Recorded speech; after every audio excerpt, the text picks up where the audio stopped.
So a couple weeks ago, me and the fam went up to Muir National Monument in Marin County. This is located just north of San Francisco. For us, it wasn't too far of a drive, so it's a nice little day trip. And we honestly just went to have some fun. We wanted to go out and have like a little family adventure. So we packed up the car sometime in the morning, mid-morning, and we headed off to Muir Woods.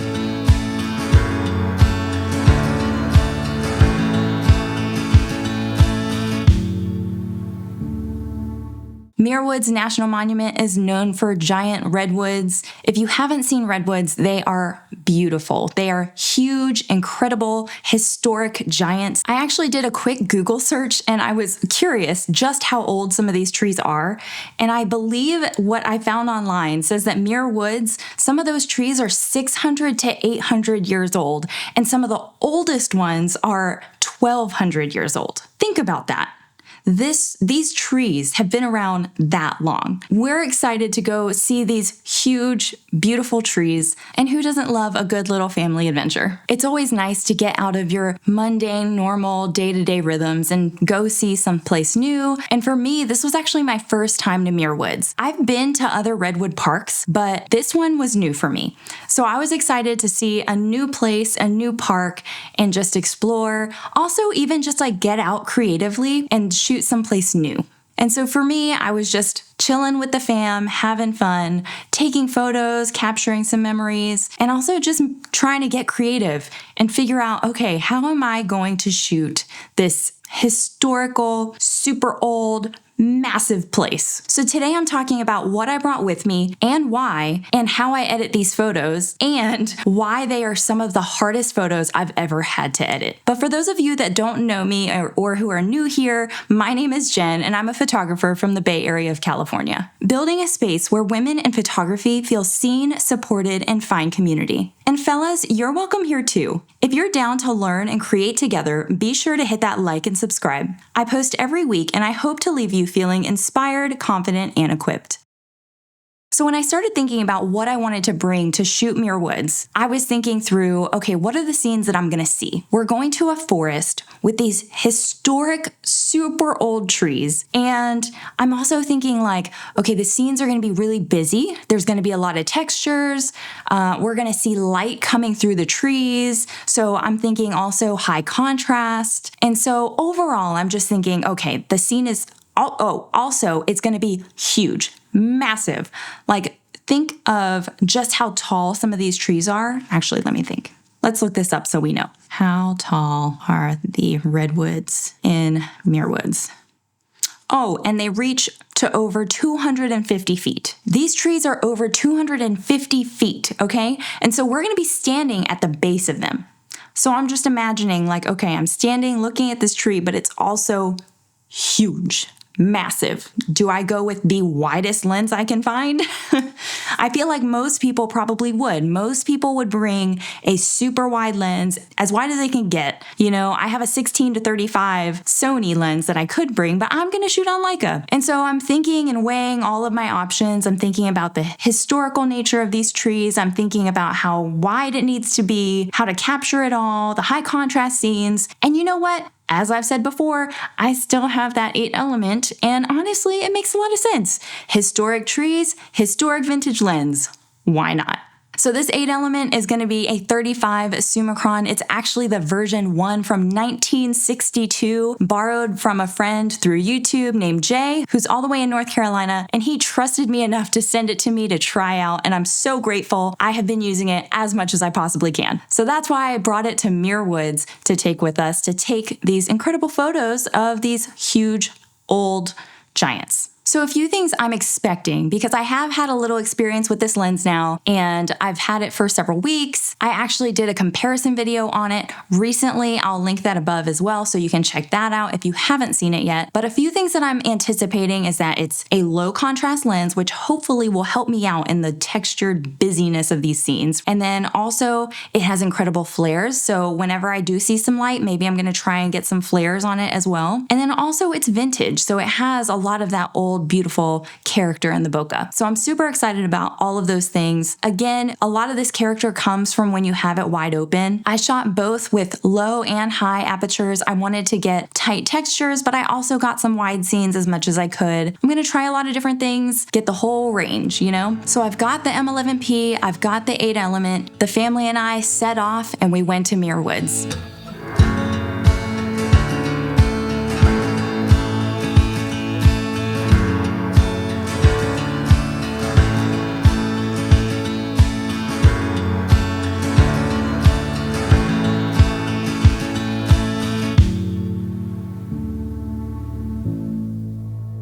It was honestly such a fun day. It was so great. We actually ended up going to get lunch afterwards too, which if you know me, I love food and it was so good. We had such a great time. I cannot recommend this place enough. I don't remember the name of it at this very moment, but I remember getting some B-roll of while we were there. So you'll see it here. Totally go check it out. It's so good. You can trust me. But now that we're back, let's take a look at these photos. Now, disclaimer, I did already go through them. I already processed, how I was gonna try and edit these. But honestly, this edit was so hard for me. I love high contrast, but in these scenes, it was honestly really hard. So I had to approach these very differently. But I did write down my process and how I edited. And so I'm gonna show you guys right now what I did, why, and how it was really hard for me.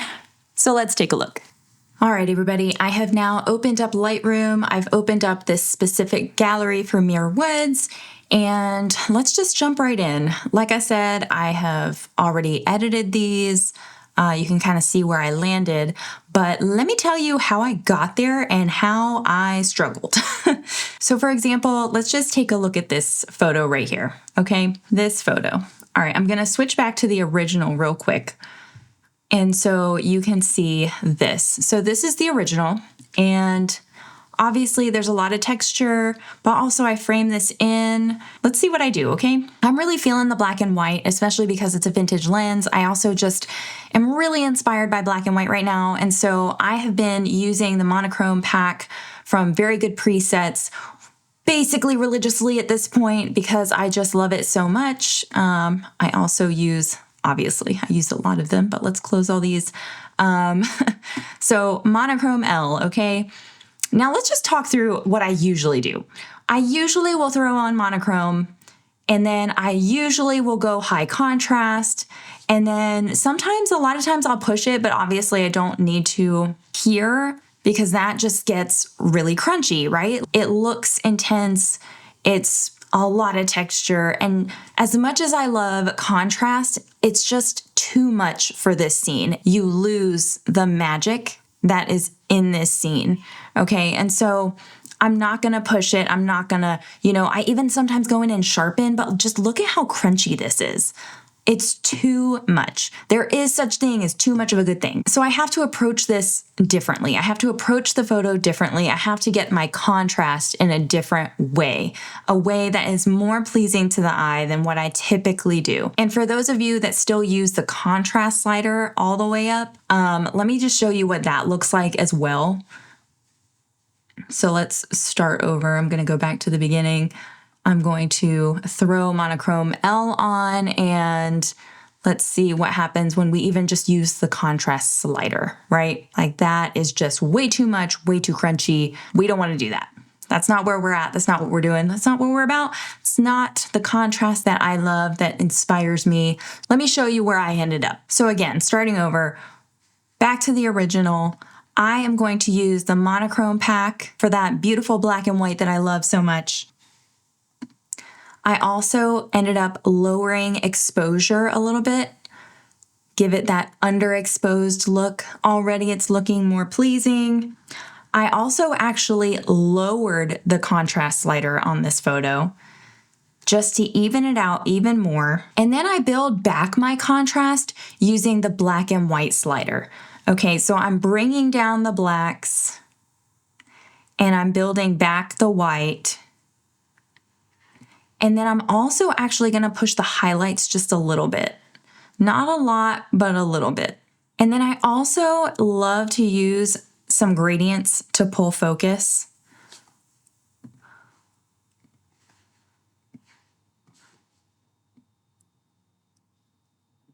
like to just bring down that exposure a little bit. Another way I like to do this too, if you don't like messing with the exposure setting, you can also just bring down the shadows. It's honestly like a more even pull down. It looks more natural when you just pull down shadows. And just to show you the difference, so this is brought down shadows pretty far. It still draws your eye to the center, but this is what the exposure looks like. So they're a little different, but they both kind of bring you to similar conclusions. I kind of like the shadow one a little more, maybe just a little bit of exposure, but it just really draws your eye in. I'm also going to crop it a little differently, I think.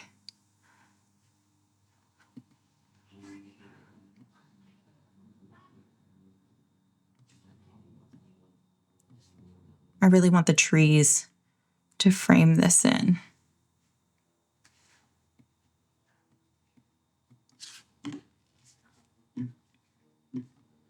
But I still don't love it. So I think I'm going to bring it in just a little bit more. A little bit more. I didn't like that. I said I was going to do it, but then I didn't like it even more. Okay. All right, there we go. That's better. That's better. All right, so like I said, I love these gradients. I'm just playing around at this point, guys. I hope you're cool with that. Where's my radial? There we go. Sometimes when I have such a framed in photo like this too, I like to use just radials, but I always do more of a gradient on the bottom. I just always have, but then I like to invert it and then I bring down shadows and exposure that way. Again, just it takes out the intensity up here some, but still gives you this nice center focus. I love some drama in my photos, not in my life, but in my photos. Now let's take a look at another one. Let's see. Let's try this one right next to it. Big scene, very dreamy. Oh, I think it needs to download.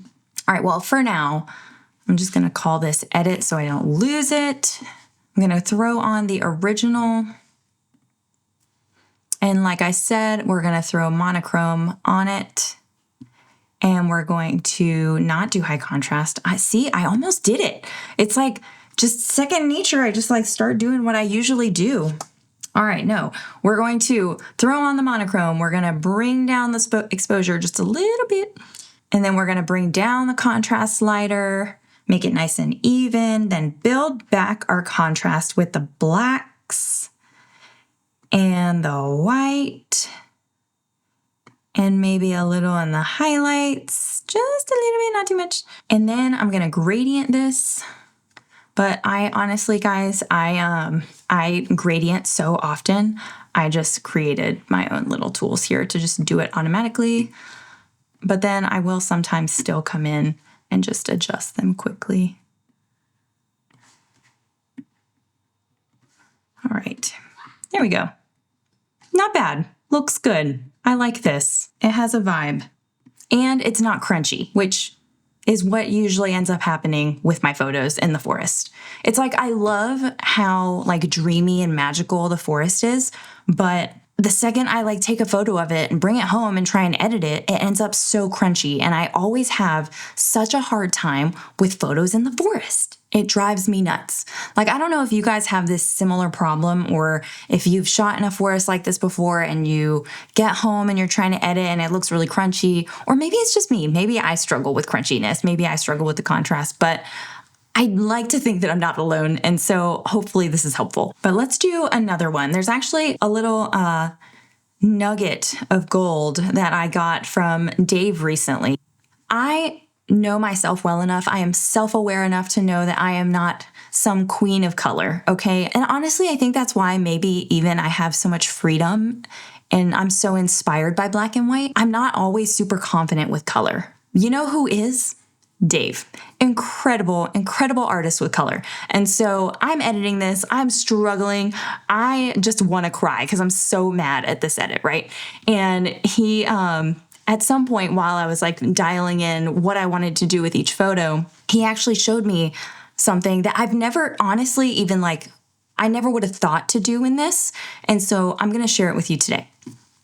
So let's find a photo that I use this on. I'm pretty sure I use this trick on all the clover photos. And so, but I think there was one in particular I wanted to show you. I think it's this one. Okay, this shows it really well. So I'm gonna come in here. Obviously, you can see all of my many edits, all of the ways through, okay? Oh, I even did this is the contrast slider all the way up just to show the difference of like how you can build contrast differently. All right, so let's go back to the original. So this is where we started, okay? This is how it looked in person, but we're gonna turn it black and white. So I'm gonna come in here, I'm gonna put on monochrome, and I am going to bring down the exposure. I'm going to bring down the contrast, and I'm gonna build it back with some black and some white, a little highlight, and I'm gonna do my drama center focus. And then what he showed me, and maybe you guys do this all the time and I'm just like such a noob, but he had me turn up the green and turn down the yellow in the black and white mixer. It's like, I know that color affects how the black and white looks, but I guess I just didn't think about like doing that in here. And now I feel like an idiot that I didn't think about this, but we're all learning. And honestly, maybe that's even why you're here today. So as he said, we're gonna increase the green and we're gonna turn down that yellow. Look at that. Look at that contrast. It's like you don't wanna do it too much though, because then you end up with like weird, crazy lines and it looks intense and crazy. But you know, feel it out, feel it out. Feel out what looks and feels good. You don't wanna go too crazy with it, but look at that contrast. Like that is insane. So if you hadn't thought about messing with your black and white mixer and touching those yellows and greens, especially in a forest, highly recommend. So that's the process that I ended up with these photos. I did the monochrome pack, I underexposed, I decreased the contrast, increased highlights and whites, brought down the blacks. And then on occasion, when I felt like it made a big difference, I did also change the black and white mixer. I brought up the greens and brought down the yellows. So that was my process. That's how I got to this edit. But now let me go ahead and show you some of the photos I got that day.